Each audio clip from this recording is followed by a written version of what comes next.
j'espère que vous allez bien.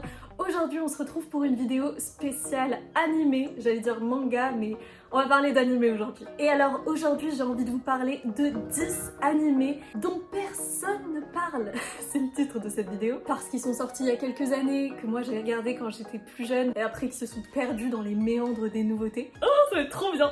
Avec mon assistant, voilà, c'est parti, on y va tout de suite avec le premier animé dont j'ai jamais entendu parler. Si vous le connaissez, n'hésitez pas à me dire ça en commentaire. Le titre c'est Psychic Detective Yakumo, de son nom japonais Shinrei Tentei Yakumo. J'adorais son générique, je me rappelle, je le connais encore par cœur, hein, c'est vous dire. Mais vu que la dernière fois que je l'ai vu, ça devait être il y a 10 ans, je pense que je vais vous faire un résumé rapide, concis. On va suivre Yakumo qui mène des enquêtes aux côtés d'une jeune fille aux cheveux roses dont je tairai le nom. On suit Saito Yakumo qui est un étudiant avec des yeux de couleurs différentes et l'un de ses yeux rouges lui donne la capacité de voir des fantômes. Il va faire équipe avec une certaine Ozawa Haruka et ensemble ils vont mener des enquêtes. Voilà, c'est entraînant.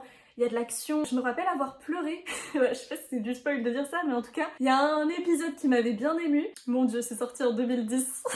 Je l'ai pas découvert en 2010, mais voilà, il est pas tout récent. Si vous aimez le mystère, le surnaturel, le drame, vous allez être servi. Et voilà, on passe au suivant. Et alors là, on n'en parle plus assez. Alors je l'ai mis dans cette vidéo, je vous parle de Steins Gate, qui est issu d'un jeu vidéo d'ailleurs. Où est passée la hype en fait? Le début, vous allez vous dire, mais what? Je suis un groupe d'amis qui vont modifier leur micro-ondes de manière à en faire un dispositif qui leur permet d'envoyer des lettres dans le passé. Ça va les amener à une histoire complètement délirante. En fait, ça va les amener à faire des expériences. Tiens, il est sorti en manga. Ce qu'il faut retenir, c'est que ça parle de voyage temporel et que ça va vous emmener, alors surtout vers la fin, je me rappelle, il faudra bien suivre tout ce qui se passe parce que chaque action a une répercussion dans le présent de Rintaro Okabe. Donc c'est un étudiant dans les sciences, un scientifique. Et waouh, je me rappelle, j'avais adoré parce que la tension monte petit à petit. Il est haut en couleur cet animé, faut s'accrocher au début, mais je me rappelle qu'il m'avait tenu en haleine,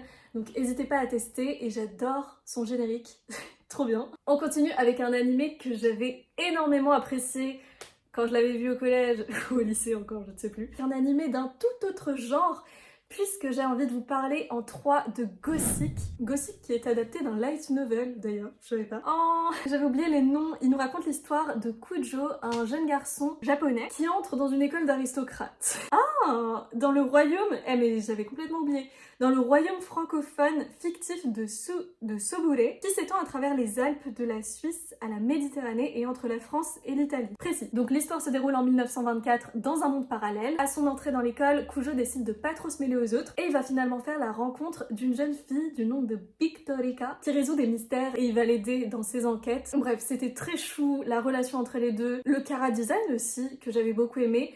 Et encore une fois, et vraiment je pense si vous voulez vous faire un avis vite fait sur un manga, un animé plutôt, regardez le générique, regardez les openings parce que ça, celui de Gothic, il est trop bien, donc n'hésitez pas à regarder ça. Avec des thèmes, voilà, avec de l'aventure, du drame certes, mais de l'historique, du mystère. On continue avec un animé, j'ai encore l'impression d'être la seule à connaître.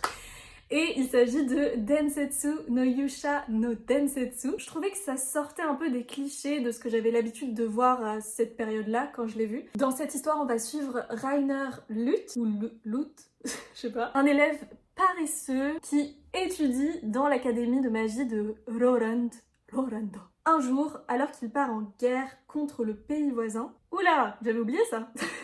Tous les camarades de Rainer vont décéder suite à la trahison d'un certain Kiefer Knowles, l'ami de Rainer. Ouais, c'était vraiment très politique, très centré sur les guerres entre différents royaumes. Oh la vache! Attendez, je vous lis ça. On nous dit, encerclé par les ennemis, Rainer perd le contrôle de lui-même en voyant ses 2 seuls amis se faire torturer. De ce fait, il réveille son pouvoir enfui en lui, l'Alpha Stigma. Après avoir décimé la totalité des ennemis, il prend la place de Kiefer en prison et y passe plusieurs années. Ah ouais! Et plusieurs années plus tard, nous on va suivre Rainer plusieurs années plus tard, alors qu'il est relâché et il a pour mission de partir à la recherche de reliques appartenant à un héros légendaire. Et il est accompagné de Ferris. J'avais complètement oublié ces détails-là, mais comme quoi, ça m'avait marqué. Je me rappelle que cet animé, En fait, il m'avait surprise sur pas mal de mini plot twists, je dirais, je pense. Oh, on continue avec un manga spécial,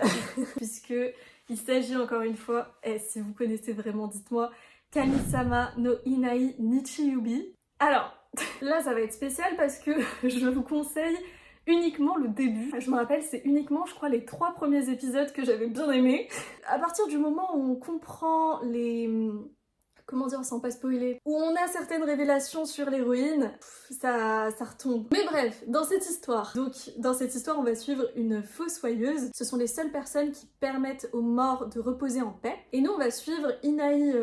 Et non, pas du tout. On va suivre Ai.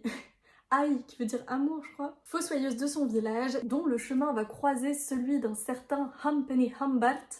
Et voilà, j'en dirai pas plus, parce que c'est déjà qu'il y a la moitié que j'ai pas aimé. Enfin, en fait, c'est pas que j'ai pas aimé, il y avait des choses originales, mais à l'époque, la suite m'avait un peu saoulée. On continue cette fois-ci sur une note beaucoup plus positive, puisque j'ai envie de vous parler de Durarara, un manga qui a marqué. Je me rappelle, j'écoutais les musiques à fond pendant ma période de bac de français, ne me demandez pas pourquoi. Bref, j'avais beaucoup aimé, mais en fait, Durarara, c'est ce genre d'animé où tu sais plus ce qui se... En fait, il y a tellement de personnages, une galerie de personnages très vaste, et ça part un peu dans tous les sens que j'ai absolument pas le souvenir, vraiment aucun souvenir de l'intrigue générale de ce manga. Je me rappelle que j'avais beaucoup aimé la saison 1 et que je me suis arrêtée à la saison 2. Alors il y a certaines choses que qui m'avaient pas plu, hein, très certainement. Ou pas en fait, ou pas.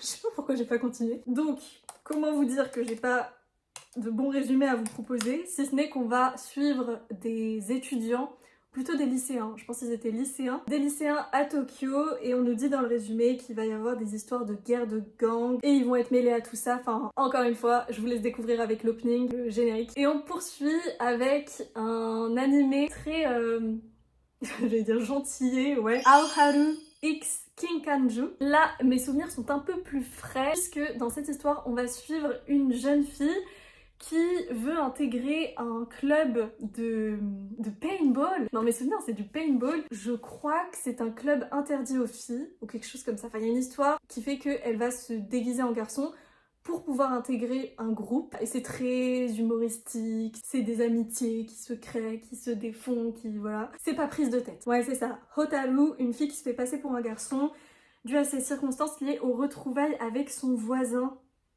Elle se retrouve dans des sortes de parties d'airsoft. Ah d'accord, avec également un auteur d'Hero Manga, voilà. Ah oui, j'ai oublié ça. Où elle se découvre d'incroyables capacités pour cette pratique, et du coup elle va leur cacher son identité, donc voilà, il y a un peu ces trucs de ils savent pas que c'est une fille, et c'était sympa. On va poursuivre avec un autre animé, où là encore j'ai très peu de souvenirs, mais des bons des bons souvenirs de...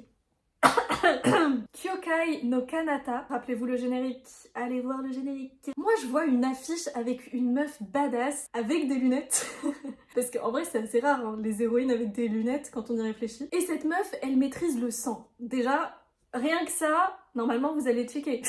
Vous allez vous dire, attends la meuf elle maîtrise le sang, et elle est pote, ou en tout cas elle va le devenir, avec un mec qui est mi-homme, mi-yomu. Ah ouais, c'est assez dark parce que je me rappelle, purée, dans le premier épisode, on voit, enfin en gros, Akihito tombe sur la jeune fille qu'il sauve alors qu'elle désirait mettre fin à ses jours pour une obscure raison. Et il va comprendre qu'elle aussi, elle possède des pouvoirs spirituels et ils vont s'allier. Voilà, on nous dit genre action, comédie, drame, fantasy, psychologique, romance, school life. Je me rappelle plus de son générique. Ah si, c'est bon. Voilà. D'ailleurs, ça me fait penser à un manga psychologique, enfin animé du coup. J'adorais, c'était un peu la période, vous savez, les mangas sombres avec Tokyo Ghoul, 91 Days aussi. Enfin, celui qui m'avait tout particulièrement marqué, c'était l'animé de Psychopass, qui est... psychologique, enquête policière, c'est sombre, il y a de l'action. On est dans un futur où il est possible de quantifier l'état mental des personnes, qu'on appelle leur psychopathes, et grâce à ce système... Super. Et grâce à ce système, c'est possible de repérer les criminels en devenir. Nous, on va suivre Akane Tsunemori, qui est une jeune recrue de la section d'investigation criminelle, et on va découvrir avec elle ce système, ses bas-fonds et ses enquêtes aussi qu'elle va mener. Il y a eu 2 saisons et un film. Saison 2... Ah, qu'est-ce qu'ils ont fait en saison 2 ? En saison 2, ils nous ont mis une autre détective en personnage principal. Donc voilà, moi j'ai pas été convaincue. À l'époque, pour moi, ça avait été une claque, cette première saison. Ah, et donc ça fait quelque chose en vrai de parler de ces mangas. On va poursuivre avec un autre animé que j'ai découvert sur YouTube, d'ailleurs, que je pense plus qu'il soit disponible. En tout cas, il m'avait assez fascinée puisque il s'agit de Frozen Maiden et on va parler de poupées. Mais en fait, je trouvais qu'il faisait assez... comme quand vous regardez par exemple Zootopie 2 avec un serpent en personnage principal, si vous avez peur des serpents, ça peut... Enfin, si vous aimez pas trop ça, ça peut vous les rendre un peu moins flippants.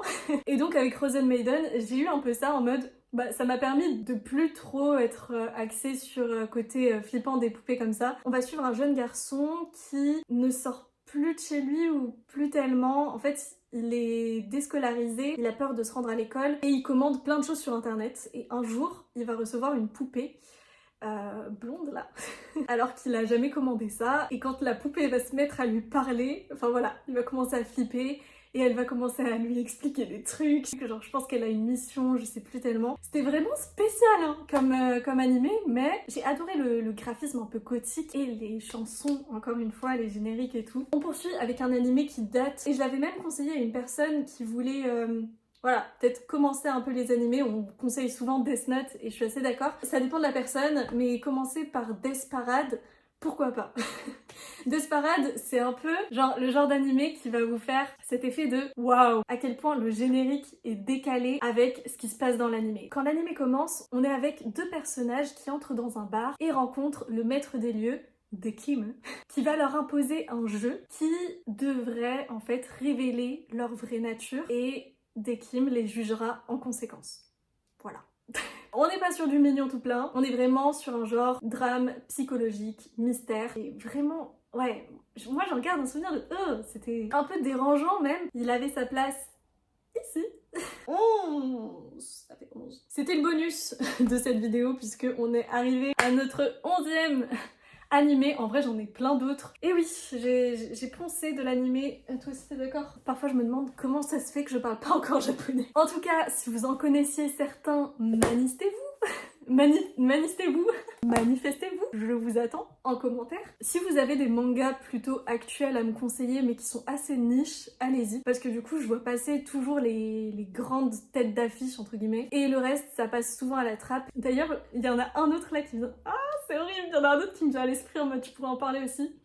Ouais vas-y je vais en parler. Bonus numéro 2. Attendez, je vais pas faire une vidéo animée inconnue que j'ai beaucoup aimée sans parler de Maggie. Maggie qui revisite les contes de Aladdin, Sinbad, etc. et qui porte les noms à la japonaise. Vous avez rencontré Shin Topato, Aladdin, Alibaba Kun et Morgiana. Enfin bref, j'avais adoré suivre leurs aventures. Là je repense à un aspect douteux de la personnalité d'Aladdin. Mais faut passer au-delà et franchement, visuellement c'est beau. Le personnage de Morgiana, trop cool. Enfin bref, je vous laisse découvrir ça. Et même si je trouvais que ça s'essoufflait un petit peu sur la fin, voilà, moi ça m'avait égayé ces périodes de devoirs scolaires interminables. Un petit épisode de 20 minutes et ça passait mieux. Voilà, je pense que j'ai fait un peu le tour, on va se laisser là-dessus. Merci d'avoir regardé cette vidéo jusqu'au bout. Si elle vous a plu, n'hésitez pas à me laisser un pouce en l'air. Ou deux, vous pouvez pas, mais c'est pas grave. Et moi je vous dis à la prochaine pour de prochaines vidéos animesques, livresques, manguesques. Prenez soin de vous. Salut. Bye.